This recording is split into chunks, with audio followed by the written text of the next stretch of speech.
Let me continue the 2016 questions. On the Republican side, and a lot of your guests were probably very intrigued by the fact that there's a candidate who's still winning, who's called for a ban on Muslims, and significant segments of the population in America agree with. Intrigued is an interesting way of putting it. Struck. Well, what was their reaction? That's one of my 5 questions. But the point is, Ron, let's stick to 2. The point is, in the past, you've explained that as anger, resentment, insecurity, economic insecurity. And the question is, how much responsibility do you accept for that reservoir of feeling in the country that's propelling that sort of candidate? And a couple of weeks ago, you told Matt Lauer that Donald Trump would not win the presidency. Do you now think that he will not win the nomination as well? And what about Rubio and what about Cruz?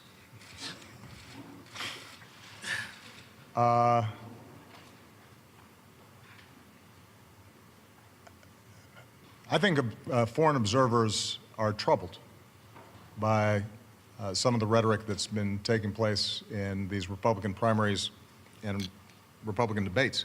I don't think it's restricted, by the way, to Mr. Trump.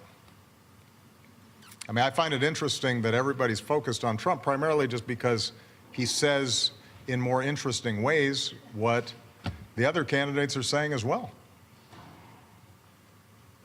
So he may up the ante in anti-Muslim sentiment, but if you look at what the other Republican candidates have said, that's pretty troubling too.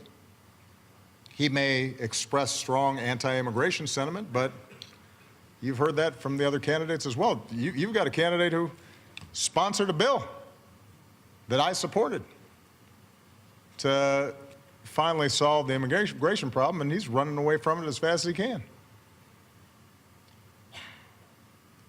They're all denying climate change. I think that's troubling to the international community, since the science is unequivocal. And, you know, the other countries around the world, they kind of count on the United States being on the side of science and reason and common sense,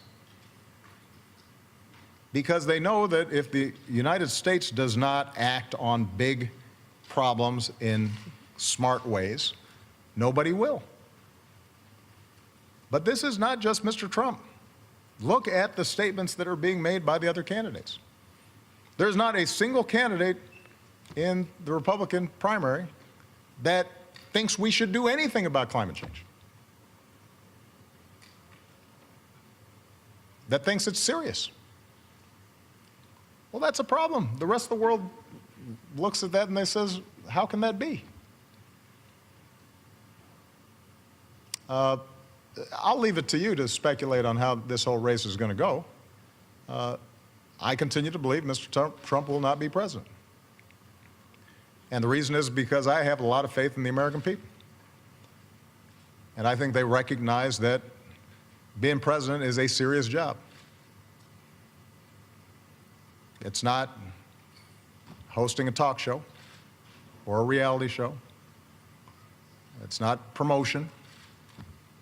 It's not marketing. It's hard. And a lot of people count on us getting it right. And it's not a matter of pandering and doing whatever will get you in the news on a given day. And sometimes it requires you making hard decisions even when people don't like it, and doing things that are unpopular, and standing up for people who are vulnerable but don't have some powerful political constituency. And it requires being able to work with leaders around the world in a way that reflects the importance of the office, and gives people confidence that you know the facts, and you know their names, and you know where they are on a map, and you know something about their history. And you're not just going to play to the crowd back home, because they have their own crowds back home, and you're trying to solve problems. And so, yeah, during primaries, people vent and they express themselves, and it seems like entertainment, and oftentimes it's reported just like entertainment. But as you get closer, reality has a way of intruding. And these are the folks who I have faith in, because they ultimately are going to say, whoever's standing where I'm standing right now has the nuclear codes with them and can order 21-year-olds into a firefight and have to make sure that the banking system doesn't collapse, and is often responsible for not just the United States of America, but 20 other countries that are having big problems or are falling apart and are going to be looking for us to do something. And the American people are pretty sensible. And I think they'll make a sensible choice in the end.